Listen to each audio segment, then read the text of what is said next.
அகிலா, நீ வா கிளம்பலாம். வா. வா.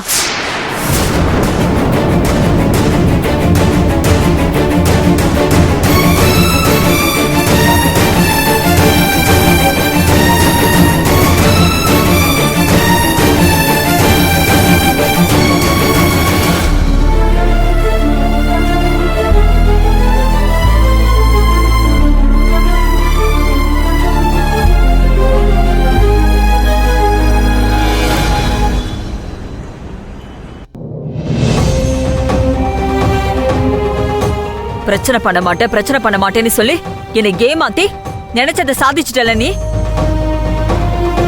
மா, அகிலாவுக்கும் நடந்த பிரச்சனைக்கும் என்னமா சம்பந்தம்? எல்லாத்தையும் நேர்ல நீங்களே பாத்துட்டு இப்ப இவ்வளவு போட்டு இப்படி திட்டிட்டு இருக்கீங்க. ஏண்டி, நான் இவ்வளவு தாண்டி பேசுவேன்? எல்லாமே ஆரம்பிச்சது இவ்வளவு தானே. படிக்க வேண்டிய வயசுல என்னடி லவ் வேண்டி கிடக்குது? லவ் பண்றேன்னு சொன்னது கதிர் தானமா? கதிர் இல்ல, கதிர் மாதிரி 1000 பேர் வருவான். அறிவு இவளுக்குல இருந்திருக்கணும்.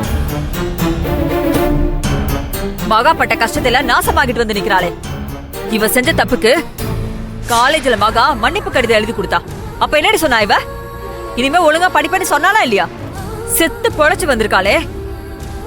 கொஞ்சமாச்சும் புரிஞ்சுகிட்டு இருப்பான்னு நானும் நம்பினேன் பாரு. நான் முட்டாள். அம்மா அம்மா அம்மா, இப்பவும் சொல்றேம்மா, நான் உன் நம்பிக்கையை காப்பாத்துவேன்.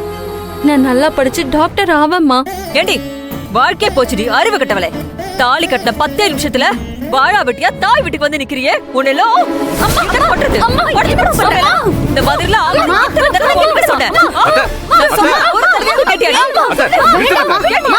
என்னம்மா பண்ற நீ? என்னால என்னமாக்கா பண்ண முடியும்? எல்லாரும் சேர்ந்து ஏன் வாய அடைச்சு இவ வாழ்க்கை வீணாக்கிட்டீங்கல்ல? அத்த, எதுவுமே வீணாகல. எல்லாம் நல்லபடியா தான் நடந்திருக்கு. நீங்க கோவப்படாதீங்க. கோவப்படாம எப்படி மாப்பிள்ள இருக்க முடியும்? என்ன நல்லது நடந்திருக்கு? உங்களுக்கு மகாவுக்கும் ஒரு வாழ்க்கை இருக்குல்ல. அத நீங்க நிம்மதியா எப்பதான் வாழ போறீங்க? அம்மா, எங்களுக்கு எந்த பிரச்சனையும் இல்ல. நாங்க நல்லதா இருக்கோம். நான் உன்னை பெத்தவ மகா. பிள்ளைங்க எப்படி வாழ்றாங்கன்னு புரிஞ்சுக்க முடியாத அளவுக்கு நான் ஒண்ணு முட்டாள் இல்ல. கல்யாணம் ஆகி போனதுல இருந்து நகை பிரச்சனை, வேலை பிரச்சனை, கார்மெண்ட்ஸ்ல பிரச்சனை, கோகிலா கல்யாண பிரச்சனை, இதோட இவளோட காதல் பிரச்சனை, கல்யாண பிரச்சனைன்னு தினம் தினம் போராட்டமா தானே இருக்கு உன்னோட வாழ்க்கை. இப்போ இவள மருமகளா ஏத்துக்க வைக்கிறேன்னு சவால் விட்டுட்டு வந்திருக்க. இதெல்லாம் தேவையா உனக்கு? சம்பந்தியமா எப்படி இவள மருமகளா ஏத்துப்பாங்க? அவங்க குணம் தெரியாதா? அதுக்கு இன்னும் நீ என்ன சோதனை அனுபவிக்கணுமோ? அத்த, மகாவுக்கு இதுக்கு மேல எந்த சோதனையும் வர நான் விட மாட்டேன். எங்களை பத்தி நீங்க இனிமே கவலைப்படாதீங்க. நான் கவலைப்படாம எப்படி மாப்பிள்ளை இருக்க முடியும்?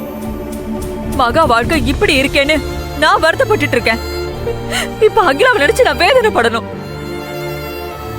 மா, ஏமா திரும்ப திரும்ப சொன்னதையே சொல்லிக்கிட்டு இருக்க? எல்லாத்தையும் தெளிவா சொல்லி தானே அகிலாவை வீட்டுக்கு கூட்டிட்டு வந்தோம். அகிலா படிச்சு லைஃப்ல செட்டில் ஆனதுக்கு அப்புறம் அவங்க கல்யாணம் நடக்கணும்னு நானும் தான் ஆசைப்பட்டேன். சூழ்நிலை அப்படி ஆயிப்போச்சு. எத்தனையோ பேருக்கு படிக்கும் போதே கல்யாணம் ஆகுறது இல்லையா? அந்த மாதிரி நினைச்சுக்கோமா. இப்பவும் நம்ம ஆசைப்பட்ட மாதிரி அகிலா டாக்டர் ஆகி கதிர ஒரு நல்ல வேலைக்கு போனதுக்கு அப்புறம் தான் அவங்க வாழ்க்கையை அவங்க ஆரம்பிக்க போறாங்க. அதுதான்க்கா நானும் சொல்றேன். கண்டிப்பா நான் படிச்சு டாக்டர் ஆவேன்க்கா. ஆனா அம்மா தான் என்ன வாழா வெட்டின்னு சொல்லி திட்டிக்கிட்டே இருக்காங்க. என்னம்மா, ஏன் இப்படி? எதிர்பாராம நடந்துருச்சு இதெல்லாம். அகிலாவோட லைஃப்ல இதுவும் ஒரு முக்கியமான நாள்மா. நீயே இப்படி அபசகுனமான வார்த்தையெல்லாம் பேசலாமா? என் மனசு தாங்களடி. மண்டபத்துல எக்காது படவே ஒவ்வொருத்தரும் என்னெல்லாம் பேசுனாங்க தெரியுமா? பேசுறவங்க பேசிக்கிட்டே தான் இருப்பாங்க.